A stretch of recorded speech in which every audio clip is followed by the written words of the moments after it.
A pleasure to meet all at last, and welcome back once again to films I'm willing to talk about again. So of course, what we're going to do here on a Thursday like this is of course continue with the Sharknado films. Of course, we left off on a not so great note with Sharknado 3, in which that April ends up getting crushed to death by a certain shark after everybody made it back down to Earth from a little trip to space. But in the terms of Sharknado 4, The Fourth Awakens, obviously becoming its own latent ripoff of the likes of Star Wars The Force Awakens, which itself was an impressive piece when it came to modern Star Wars media. Anyways though, apart from the theming that Sharknado set itself upon being a crappy ripoff of The Force Awakens, it still does in fact give us a fourth entry in the Sharknado series. But unlike what we had in the third film, this basically gives us something very different. After all, some time apparently has passed since the events of Sharknado 3 came and went. Years apparently had gone by since the birth of Gil Shepard took place. The namesake obviously being held in honor of the great Colonel Gilbert Grayson Shepard from the third film, whom chose to stay in space and on top of the moon for the rest of his time. And well, we're basically treated to a little series of things that go on in the city of Las Vegas, Nevada, of which that eventually a certain transpiring takes place. Yet another series of storms take place. But here's the thing. A certain company is out and about with technology supposedly powerful enough to stop Sharknadoes before they even form. This company in particular was in fact able to utilize various technology, much like what we had seen in the more recent Twisters, in which that this tech would actually be able to stop certain transformations of Twisters, Tornadoes, Sharknadoes, etc. However, in the terms of this exact film and the plotline in every which way you put at it, this company is in fact having some difficulty with this new storm in particular hitting Vegas. And as it begins to take place, with the likes of Finn, as well as other parts of his family, including another daughter of his known as Gemini, they unfortunately do have some difficulty, especially apart the Stratosphere Tower in Vegas, with that famous roller coaster and those little rides at the very top. But of course, with any of these things in mind, we do have ourselves yet another Sharknado film. We have some of the same materials, including the same cast members like Ian Ziering, Tara Reid, and Ryan Newman. We also still do have, believe it or not, David Hasselhoff around, because believe it or not, later on in the film, after the Vegas thing takes over, it turns out that Colonel Shepard is still alive and was actually brought back to Earth. And what's even more outrageous is the fact that somehow Tara Reid's character, April, had survived. Yeah. She apparently had survived the whole entire ordeal back in Florida after they had all crash landed back down to Earth from their little trip to the stars. Of course, we still do have the likes of Anthony C. Ferrante doing the directing job and Thunder Levin doing the co-writing. But of course, with other things that have come around, some things are still changed. However, with the likes of the Asylum and Sci-Fi Films still being the primary production companies responsible for the works of these films, it's still at least good that Sharknado hasn't exactly outsourced itself to other mainstay companies or source materials that would have likely had the franchise changed in an even worse direction than it already has taken a toll in. So story-wise, we technically are at a point where the series has dragged on for a certain period of time. But at least with the fourth film, we do at least get a good chance to take an up-close and personal look on little Gil himself. Because in the years that had gone by since the events in the third film, the fourth film does at least give us a good notion of a good peaceful life that Finn, Gil, and the rest of his own family are indeed trying to spend their days in a nice farmhouse. Of course, this ranch in particular does, believe it or not, also become afflicted by the likes of the Sharknado epidemic that has been around in the United States for years now. And even though the likes of Astro X had come around as a means to try and stop these Sharknadoes from forming, it still is a big problem. Not only because of what happened in Vegas, but also because of the increasing amounts of Sharknadoes that have transpired.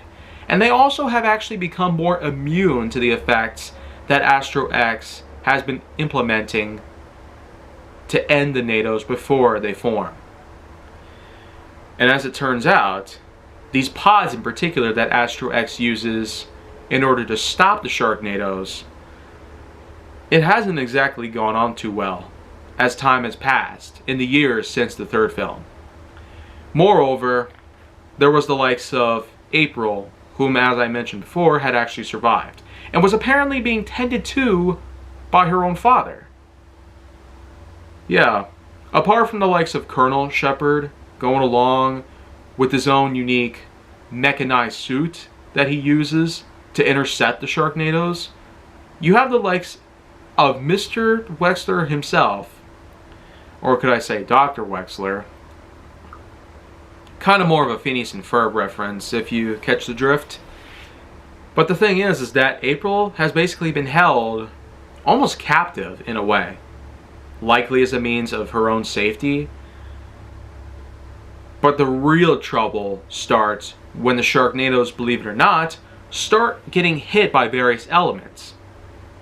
There's fires, there's oil, there's radiation, there's lightning, and there's various other things that cause various Sharknadoes all over the country to in fact become afflicted and become even more dangerous than they already are. Sharknadoes weren't enough. Fire-nados, oil-nados, lightning-nados, radioactive nados. Even the likes of Gilbert Gottfried, believe it or not, do show up just to describe everything that's going on. But when it all comes down to, with the likes of Finn, April, Gil, Gemini, and many other people involved, they come up with a plan, alongside Astro X's own Aston, whom is the man responsible for managing the pods. By the end of the film, what we have here is an epic scene in which that takes place in Niagara Falls in Canada. All these Nados, including all of the elemental ones, the lightning Nado, radiation Nado, etc., were all going to converge together into one unified tornado, which would have in fact become a Sharknado nightmare. With all the elements mixed together, who would know what to think of it? So that's why they sent out to stop it. They in fact plan on eradicating the elements out of these tornadoes in an effect to make it a normal tornado, and the way they do so is by having an elaborate system in which that Finn would take a hold of the mechanized suit that his father had gotten, and in the terms of stopping these Nados in exact, well, it's a bit of a tough process. But when they finally make it through to the very, very end of it all, Finn utilizes electricity, basically shocking himself. But once all of the elements are eradicated, the main tornado is now back to normal, and Astro X is able to use their tech from the nearby pod to stop the tornado once and for all. And much like what we had seen before, sharks start falling out of the sky as the tornado dissipates into nothing. And much like what we saw in the first film though, this is basically the turning point for young Gil, because he gets to in fact save his own father. And right then and there, after some chainsawing, not just from Gil but also from Gemini and others whom had unfortunately become consumed by sharks.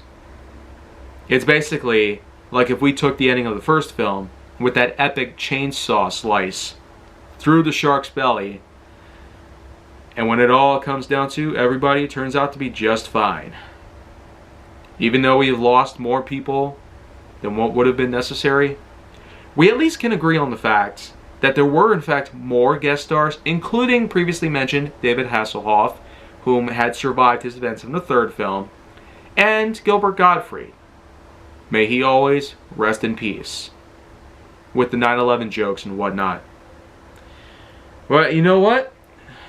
Compared to all the other films we got so far, Sharknado 4, The Fourth Awakens, it's not great for what it is. Being that there are now 4 films in the series, and I feel like that the whole idea of dragging on the series, much like what we had gotten in other long-term franchises like Nightmare on Elm Street, Friday the 13th, Toy Story, and even the likes of Despicable Me, with 6 films in total, it's sure to be quite a ways for me to be able to talk about 5 and 6. But however, in terms of my viewership of 5 and 6, I had actually gotten off of those.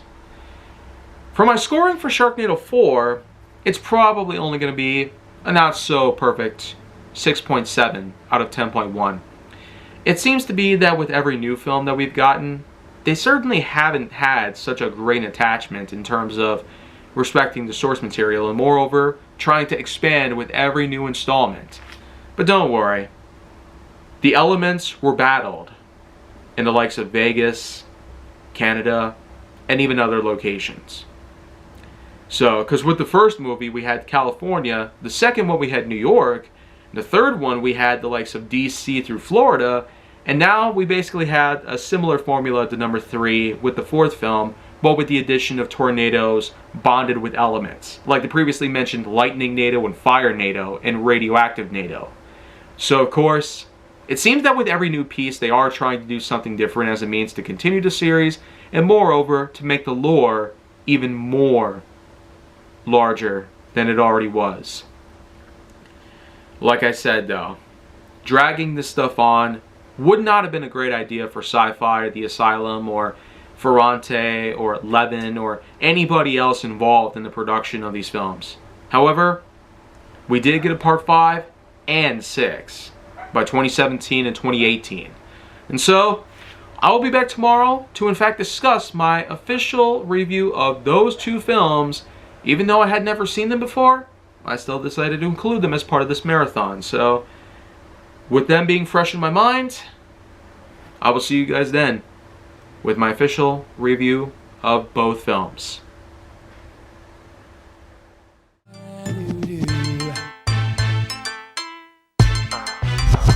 Whatever I want, I usually get, and I'm thinking I want you, but I don't have you yet. I ain't got no tricks to be playing